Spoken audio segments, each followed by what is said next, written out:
welcome to 4P360 Leadership. Now for this module, you're not going to need to know anything about 4P360, but just so that you're not completely in the dark, the 4 Ps of 4P360 are 4 pillars. The 4 pillars of 4P360 are that a leadership system must be powerful. That just basically means it has to work. It must be practical. That means there has to be an application for it, and that when you apply it, it's actually solving problems more than it's creating problems. It could be solving a problem only insofar as it's kind of kicking it down the road so you have some time, but ideally is actually making the problem better. The third P of the 4P360 is the pillar of principled. Principled means that it works, and it works for a reason. And that those reasons mean you can adapt the specific technique to the specifics of any given situation. And the final one, and perhaps the most important one, is it must be positive. Positive has 2 components. One is that it is focused on what you do want rather than what you don't want. It's focused on where you are going rather than where you're not going. That it is focused on a goal you can explain rather than an abstraction or something you're just trying to avoid. Another aspect of the positive is that it builds connection rather than destroys connection. That it helps build relationship. It treats someone as a human being, as a whole person with a whole life, here to do a whole job. Now that's not always possible. But where it is possible to be positive, you're positive as opposed to negative. Where there's a higher positive versus a lower positive, you use the higher positive. And sometimes when you're stuck in a situation where there is no positive way to do it, that you're going to be burning your relationship capital a bit one way or another, you use the least negative. So you always use a technique that is as far on the positive side as possible. And so those are the 4 pillars of 4P360. The 360-degree leadership means leadership in 360 degrees. Conventional 360-degree leadership is leading down. That's what we usually think of in traditional leadership. You have a leader and other people follow the leader. The next level of 360-degree leadership is leading across, how to lead your peers, how to be an example for your peers, how to influence your peers. The third level of 360-degree leadership is leading up. How do you lead your superior? How do you influence your superior? How do you take things off of his plate or her plate so you make the leadership job easier? And then you have diagonal levels of leadership, leading down and across, and leading up and across. There's double zero leadership. Double zero leadership, what we call 0-point leadership. 0-1 and 0-2, that's why it's double zero. 0-1 is actually probably the hardest leadership there is. The 0-1 leadership is leading yourself. And the 0-2 leadership is how do I lead others and how to lead me. Today, though, we're not talking about specifically the 4 pillars. We're not talking specifically about any of the 360 degrees. But we are talking about something that applies all 4 of the pillars. We're talking about something all of you already know in some way, shape, or form, just maybe not in an organized way. We're talking about Golden Rule Leadership as one of 4. So the title of this talk is Gold and So Much More. So gold and so much more.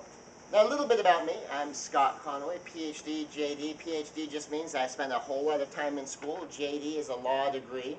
I am a lawyer licensed to practice law in the state of California. I also happen to be a real estate broker licensed to do real estate in the state of California. I've written books, and one of the things, though, I'm particularly known for is I am a master of martial arts. I've been doing martial arts since 1971. And when you've been doing something that long, sometimes you learn a few things, and sometimes you get pretty good. When you've been doing something that long, very often, at least if you keep getting better at it, eventually they consider you a master of this stuff. And one of the things I learned in the process of doing martial arts for so long is how to systemize things, how to dig in and understand principles, how to solve problems, and how to troubleshoot. And in particular, one of the things I learned how to do is how to not fight. I spent over 40 years of my life learning how to fight. I spent over 40 years of my life learning how to step in and protect other people, and I have done so dozens of times. Well, here's one of the interesting tricks, is despite the fact that I've stepped into situations more than 25 times, there was one time I had to hit somebody. There were a couple of times where I just used a little bit of jujitsu. One time I spun someone away from a door and blocked him against the wall so he couldn't go get his gun. One time I used finger locks to separate a couple of people. And then one time at a football game, I'm using shoulder pressure points so I could stop someone from throwing a punch and stop someone from advancing at someone else so I could forestall a drunken brawl. And that's about it. I've never had to knock anyone out. I've never had to take someone down. I've never just kind of exploded on someone with a flurry of kempo hands, which is what part of my style is known for, is rapid-fire hand techniques. I've never had to do that despite being involved in over 24 situations because I know how to talk to people. It's leadership. It's being able to put yourself in someone's situation, being able to think things through, and being able to be confident and calm in the middle of tense situations. And so using this in a systemized way, so then I could turn around and teach it. It's the same thing with leadership. Because all leadership really is influence. How do I influence? How do I lead? How do I decision make? How do I get things to happen in a systemized, organized way? And in particular, how do I coach and mentor other leaders? Because in martial arts in particular, it's not enough that I be able to step up and lead, that I be able to step up and teach. I also have to teach other people how to lead and how to teach. And not only that, but I have to be able to teach other people how to lead others and how to lead, and teach them how to teach. And so there's a process here. And by bringing the part of the process that applies to corporate leadership, by bringing the part of the process that applies to hospitality, to day-to-day life, I can teach you 4P360 leadership. Today we're talking about a penny for your thoughts. Today we're talking about putting my 2 cents in. A penny for your thoughts and putting in 2 cents in. That's pennies, that's cents, that's copper in American money. We've all heard of the golden rule. The golden rule, do unto others. And so we have a foundation here where we already understand pieces of things. And in the lesson I'm about to cover with you, we're going to go over metals. Copper, silver, gold, and platinum. Now copper, sometimes people will talk about as bronze because they'll follow like the Olympic medals. There's the gold medal is the top, and then you have the silver medal and the bronze medal. Any of you who grew up with any kind of a fantasy role-playing game or any computerized role-playing game kind of set in a medieval sort of world, there's a convention that you see where almost all the coins follow a pattern. There's copper pieces, there's silver pieces, and there's gold pieces. And if there's something above gold pieces, it's almost always going to be platinum. You have copper, which is a relatively inexpensive, but still holding some value type of metal. Then you have silver, which is a higher grade coin or a higher grade metal. And then you have gold, which we don't have a lot of gold coins anymore, but at one time we did. And the golden color is commonly considered very valuable. And then we have platinum, which is just an investment grade metal. And so regardless of where you come from, we're looking at copper, silver, gold, and platinum. Now, for those of you who might be my age or younger, you may have frames of reference for that in World of Warcraft or really any kind of online gaming system set in kind of a medieval swords and sorcery sort of setting, or Dungeons and Dragons, or anything like that, that will use this convention so you have a frame of reference. Now, if you don't happen to have this frame of reference, just think of it as the Olympic medals of gold, silver, and bronze medal, and then there's something above that. So a penny for your thoughts, put your 2 cents in. What is that? That's copper. So there's a copper rule. And then you know there's a golden rule. Well, in between the golden rule of do unto others and the copper rule, there's a silver rule. And the silver rule is somewhere between those two. And we're going to talk about what that is. And then above the golden rule, there's a platinum rule. And the platinum rule is going to be an elevated version of the golden rule. Now, as we get into this, you're going to kind of see that a lot of this is common sense. It just may not have been organized for you. That as you learn it and you see how easily systemized it is, you'll see how easy it is to pass along to others. In fact, if you have kids, and you have kids who are even as old as kindergarten, they can understand this. Now, whether you can get them to do it on a day-to-day basis, that's a different level of reinforcement. But as far as understanding it, I can get 5, 6, and 7-year-olds to grasp these concepts. So the concepts are fairly easy once you start getting them organized. So you start thinking about the pennies. A penny for your thoughts, putting your 2 cents in. So you give me a penny for my thoughts, and I'm going to put my 2 cents in. You get twice what you paid for. The copper rule is fairly simple. The copper rule is think through it. Think through it. And that's all you have to do for the copper rule. That's where it begins. Just stop and think. Even to children, the definition I give children for wisdom is wisdom, think first. Kids get this. Even for children, if I just ask them, stop for a moment, just hang on. Think about this. Let me ask you a few questions. Now, in this case, if I'm talking to very young children, I need to develop the questions. But curiously enough, when I develop the questions for them, it is stunning how often they can come up with the right answers if they're willing to be honest with answering the questions. It is stunning the amount of wisdom a child can have when you ask them the right questions. Now, because they're children, they may not know what the right questions are. But if you ask them the right questions, a lot of parents are stunned at how often they can come up with them. Now, I was talking to one child in particular, and this was interesting because a parent brought me her son, in this case, and he went on, I'm just stupid, I just don't know what to do. And I told him, I bet you that's not true. You know, I just watched you do something, and he had completely lost focus and completely done something else, and I was watching him do it, and I let him do it. I said, the look on Mom's face is, oh, God, there he goes again. And then I said, what did you just do? Like, I'm sorry, I'm so stupid, I just don't know. I said, no, that was brilliant. So this is what I saw you do, and I kind of laid it out step by step, is you looked down and you saw something. And your brain went, what is that? Well, how do you discover what something is? Well, you got down and you looked. You saw what it was. You said, oh, I don't think that belongs there. Did it belong there? No, it didn't. It wasn't where it belonged. And so what did your brain do when it saw something that didn't belong there? It said, oh, I should get that out. Well, how do you get that out? Well, you got down on your hands and knees, you reached underneath, and you grabbed it and you pulled it out. Then you took a look at it, and your brain said, oh, there's stuff on it. Does the stuff belong on it? And your brain said no, and so then you brushed it all off. Then you said, well, who does it belong to? And says, well, it probably belongs to Dr. Conway. And then you handed it to me. So what happened? You asked a question, you came up with the right answer. You asked another question, you came up with another right answer. You asked another question, came up with another right answer. Asked another question, came up with another right answer. You did question, right answer, question, right answer, question, right answer, question, right answer, in rapid succession. Is that stupid or is that smart? To get the right answer, the right answer, the right answer, and the right answer. And he said, well, I guess that's pretty smart. So does that mean you're smart, or does that mean you're stupid? Now, because he had this idea in his head that he's stupid, and he just got 4 right answers in a row, he kind of pauses, that's pretty smart, isn't it? He says, I guess. So your problem isn't that you're stupid versus smart. You are smart.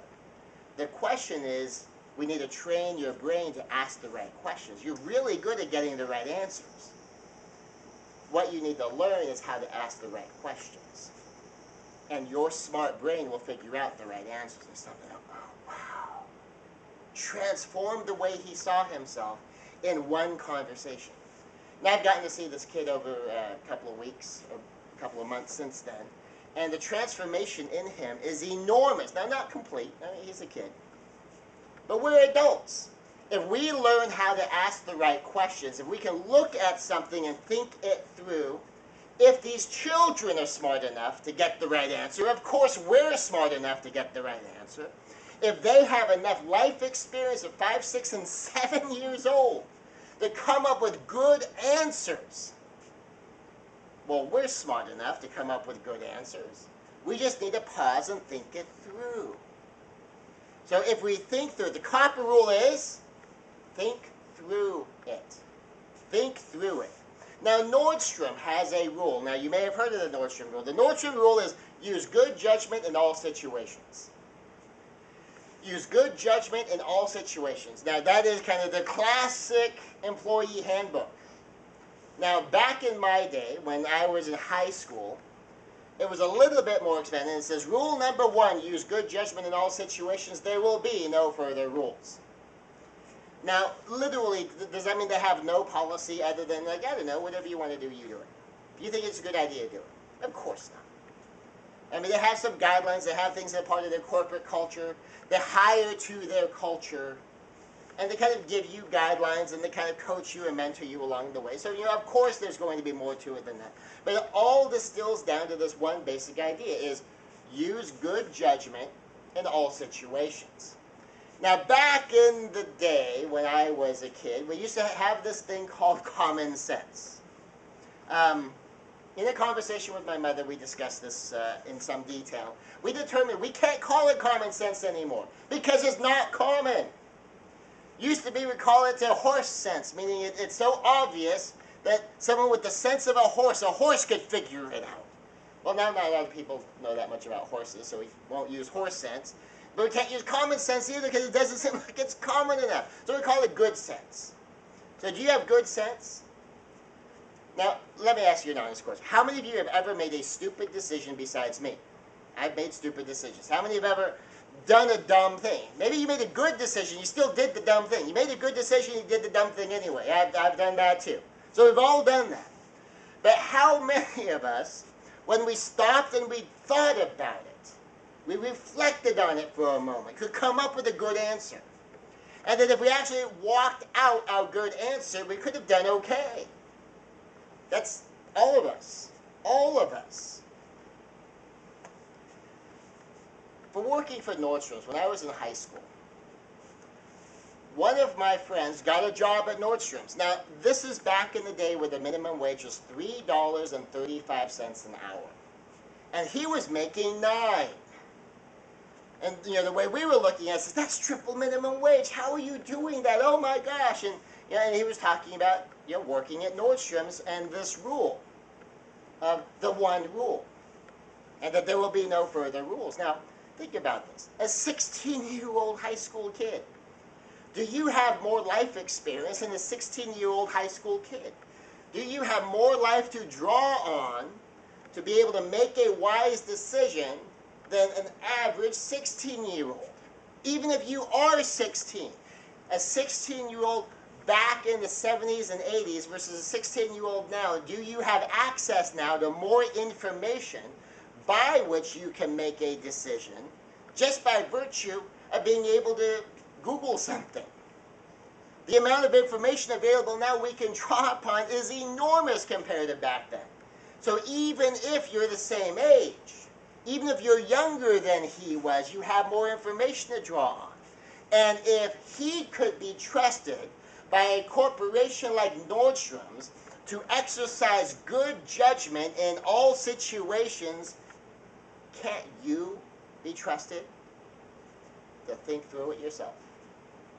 And to use good sense, to exercise good judgment. Now, this is the very simple thing you have to do.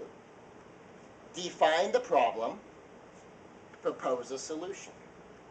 Now, depending where you are on the hierarchy of leadership, you may not have the authority to implement your solution, but at the very least, you can propose a solution. So if you're my supervisor, if you're my manager, and I see a situation, I try to understand what is the actual problem here. So if I'm going to come to you and tell you exactly what's going on, I can define it in terms of being a problem.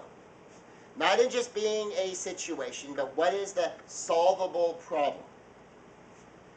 Because, think about this, ever since you've been in school, ever since you were really little, when a teacher gave you a problem, what was the purpose of the problem? Was the problem there just to mess with you?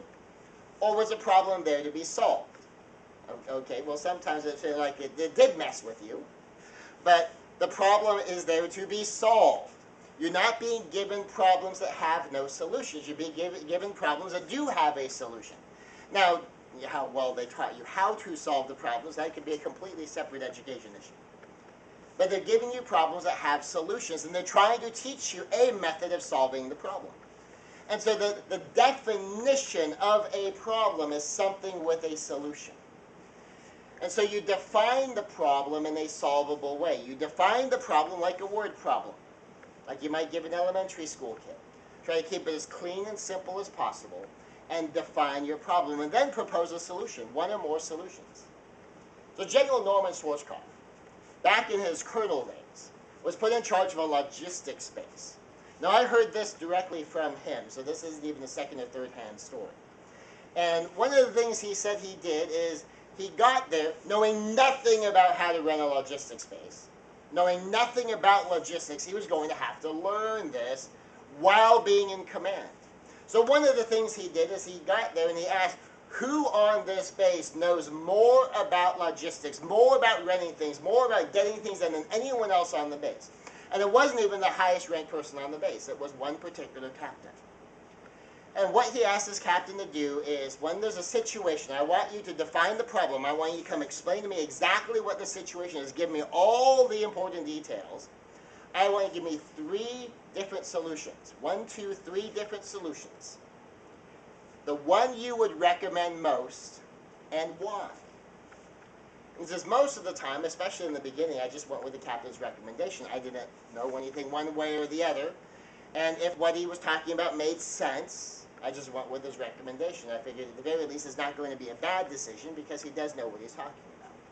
As I learned more about it, as I was learning what question to ask, what additional information I wanted to have, sometimes I would send him back for more information, and every once in a great while I would do something different. And more often I would still go with his recommendation. I just wanted to have more information to more fully understand why his recommendation was a good recommendation. So by the time I was done there, I knew how to run a logistics base. That I understood what went on. He didn't just defer to the captain in all things and just say, oh yeah, whatever you decide to do, just go ahead and do it. He was learning. He says, okay, I want to know what the situation is. Define the problem for me. I want you to propose 3 solutions. And I want you to take all 3 of these solutions and be able to explain to me why that solution might work, what the pros and what the cons are, solution by solution. But I want you to give me the recommended solution and why you think that one's the best of the 3. So he was learning. All you have to do in order to pull off the Copper Rule, to use good judgment in all situations, to think through it, define the problem, propose a solution by thinking bigger in time. So instead of just this one problem, think about it at a policy level. What if we did this over the course of time? What if we did this not just right here, right now for this, but what if this was going to be the policy for next month, next year, for the next generation? Would this work? If we do this solution now, is that going to create more problems later on, or is it going to solve problems later on? So is the long-term solution. So think bigger in time, think bigger in size. So if we did this in every situation that comes up, if you work for a company like the MGM Resorts, the MGM Resorts have over 50,000 employees. What if this was a company-wide policy, and this is the way we always solve this kind of problem company-wide? What if this solution was a standard operating procedure, and this is what we automatically did? If we did bigger in size, would that work? And think bigger in scope. The policies, the principles, if this was the approach we took to a problem, if we could understand the principles and apply it in different situations, would that work? And so just at the problem level, the Copper Rule, think through it, is an enormously powerful rule. And remember the Copper Rule? Gold, silver, bronze, gold, silver, copper in this case. A penny for your thoughts. American currency, that's a copper. And giving you 2 cents worth. Again, in American currency, pennies, 1 cent pieces are copper. So that's the Copper Rule in a nutshell. That's pretty easy, right? Now, if you want to dive into the Copper Rule, you could literally spend hours unpacking the Copper Rule. There's a lot of extra things in there you can learn. But isn't that enough? That here we are in, what, about 15 or 20 minutes, you have the fundamentals of the Copper Rule. And for a lot of you, because of your life experience, with a lot of you, because of the troubleshooting you've already done, you didn't even need all of this. I could have just said, okay, Copper Rule, think through it. Nordstrom Rule, use good judgment in all situations. define the problem, and propose a solution. You go, all right, got it, good to go. 2 minutes, you're off on your first level of leadership. Well, of course, what comes after the copper rule? We're stepping up copper, and then the silver rule. And we have the silver, the gold, and the platinum rule. Now, we're actually going to skip over the silver rule for just a moment and jump to the golden rule. Now, the golden rule, as we've learned it, is do unto others as you would have others do unto you. Do unto others as you would have others do unto you. Some people leave it as simple as do unto others. And all of us have learned some variation of the golden rule growing up. Every society, every culture in the world has some level, some version of the golden rule. Now, how many people they apply it to might vary. How big the rule is might vary. And exactly what they mean by it might vary. But there's always some version, there's some group, some circle, where you are expected to treat this group of people the way you want to be treated. In some cultures and some societies, it only apply to your tribe, and not your tribe people you can treat any way you want. Sometimes it's your cultural group. Sometimes it's your religious group. Sometimes it's the whole world. You're supposed to treat every human being the way you would want to be treated. But regardless of how big the scope is, every civilized culture in the world for the history of civilization has required some version of this rule just in order for people to function together as a group.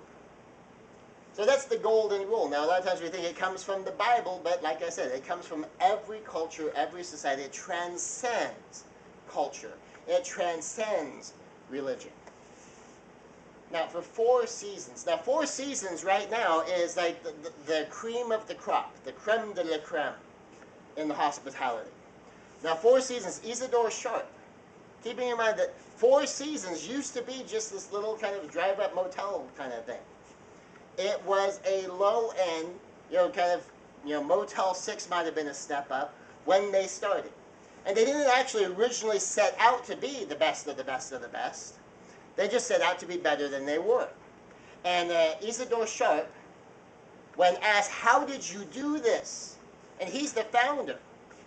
Says, the reason for our success is no secret. The reason for our success is no secret. It comes down to one simple principle that transcends time and geography, religion, and culture. It's the golden rule. The simple idea that if you treat people well, the way you would like to be treated, they will do the same. And the simple thing in the golden rule is just think about being on the other side. So all they did for 4 seasons is they started thinking, okay, so if I was the guest, how would I want to be treated? And they kept stepping up their service and stepping up their service. And as they had the income, they'd step up their facilities and step up their facilities. And now they're like the cream of the crop, the best of the best. Now you show up at a 4 seasons resort, you expect the best because they consistently deliver that. And they built it using as a fundamental foundation for doing it, the golden rule. They figured, well, let's do unto others as we would want others to do unto us. Just to think about being the guest.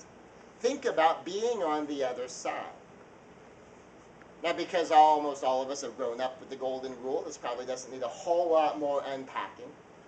So from the golden rule, we're going to take a step back to the silver rule, and then we're going to take a step forward up to the platinum rule. So being back to the silver rule, if the golden rule is do unto others as you would have others do unto you, the silver rule variant of that is do not do unto others as you would not want others to do unto you. Do not do unto others as you would have others not do unto you. Basically, if you don't like it, don't do it. If it's going to make it worse, don't do it. If it's going to pick a fight, don't do it. If it's going to inject negativity into something, don't do it. Now, Nordstrom uses the copper rule. The silver rule, well, that sounds like it's just the opposite corollary to the golden rule, but this is actually also an ancient rule. Just like you know the golden rule, you can find the golden rule in the Bible, you can find the golden rule predating the New Testament, so Old Testament stuff. You can find the golden rule in every philosophy in the world, in every civilization in the world. The silver rule is also ancient. The silver rule actually predates the New Testament. There was someone called Hillel the Elder, and he's a very famous person in Jewish history, predating the New Testament, predating Jesus Christ. And what he said, and one of the things he's known for, is that which is hateful to you, do not do to your fellow. That's a silver rule. Do not do unto others what you would have others not do unto you. Now, another corollary to this, which is also an ancient philosophy, the exact wording of it is more modern, but the principle of it is ancient.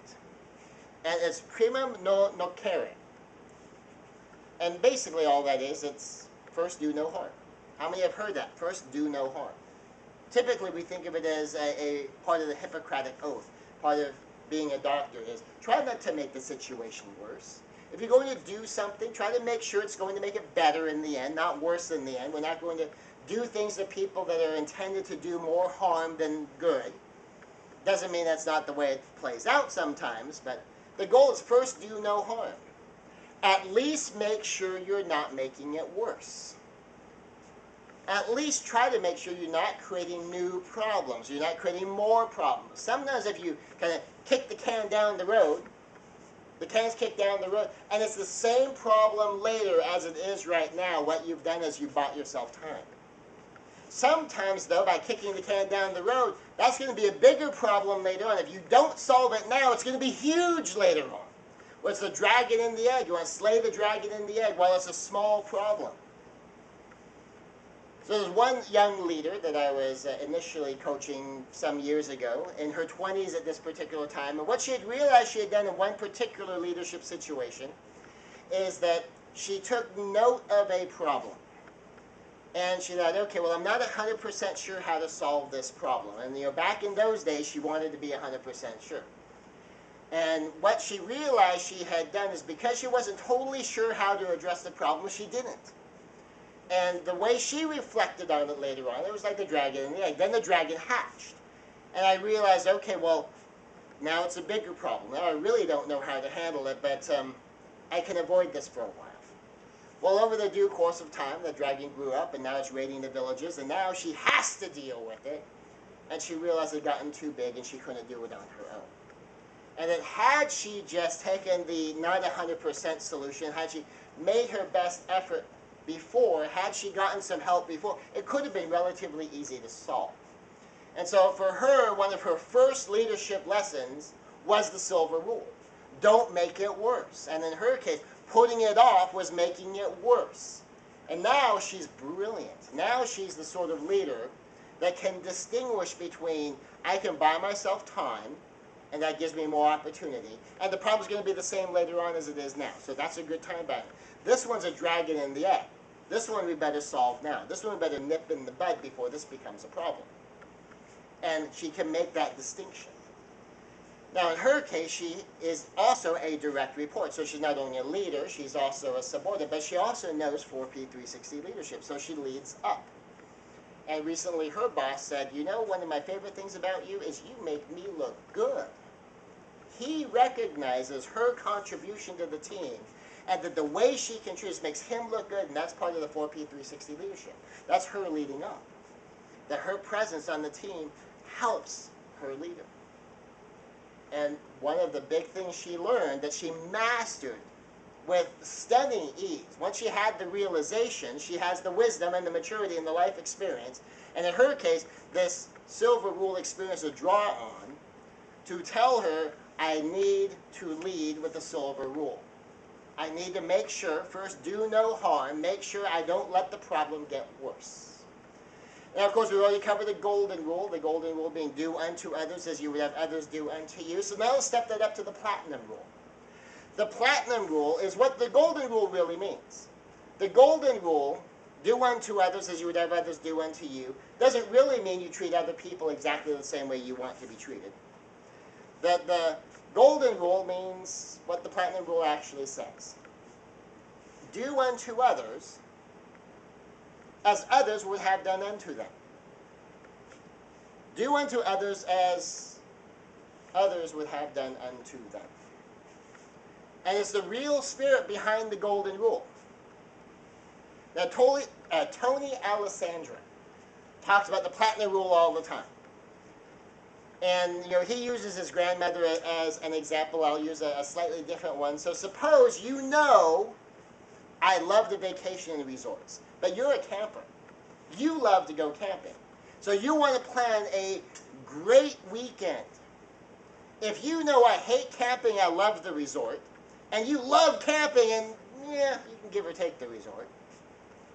If you're doing it for me, are you going to do for me what you want and you know I don't like, or are you going to do for me what you know I love?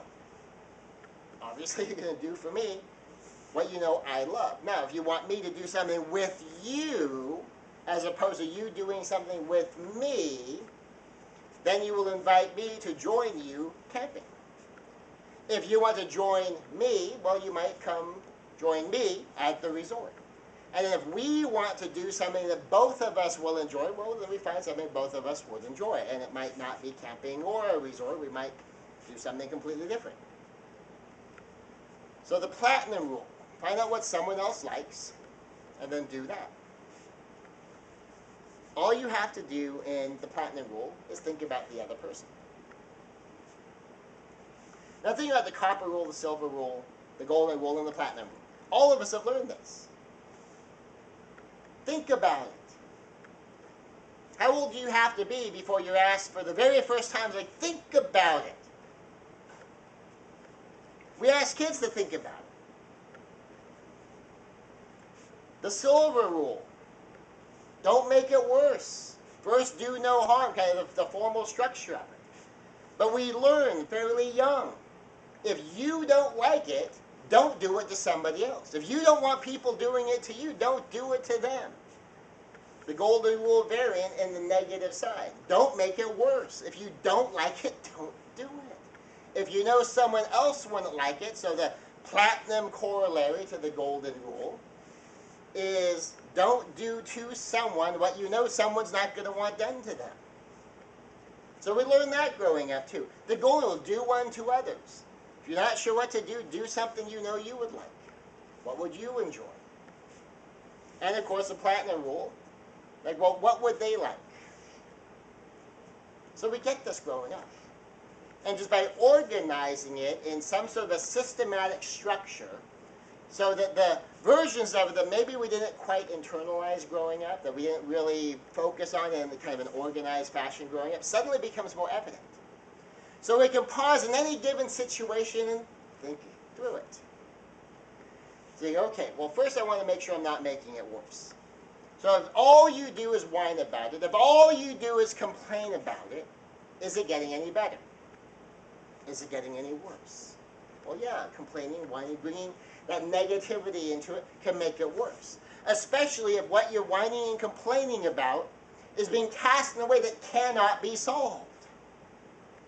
If you're making personal judgments, ascribing negative motives, all of these things, in what way is that helping? And that usually is none. In what way is that hurting? Well, besides interjecting a lot of negativity into it, it keeps focusing negative intensity in a systematic way that cannot result in a solution. So, is that helping or is that hurting? Well, that's hurting. And so, okay, well, let me stop hurting. Let me stop making it worse. Let me stop stewing in this negativity because it's not helping me. All that's doing is creating more stress for me. All it's doing for me is kind of reifying, making more real to me the worst aspects of this, and that's not any good for me. That's unhealthy for me. And the golden rule. Okay, well, if I was on the other side of this, how would I want to be treated? If I was on the other side of this, what would I want to know? If I was the boss, how would I want my team to come to me? If I was the boss, how would I want someone else to handle this on my team? And then the platinum rule. So, well, what do I actually know about my boss? How does my actual boss want me to handle this? And if you're working in hospitality, how would a guest, the type of guest that we have here, and especially the type of guest I know I'm particularly dealing with, how would this guest like to see it handled? And of course, still applying the copper rule. None of the rules go away because you stepped up your rules, because I still have to think through it. So what if the guest would like everything calm? Okay, is that a reasonable response to this kind of situation? It might solve the immediate situation, but you might realize, okay, well, it's definitely, first time, that's not my call.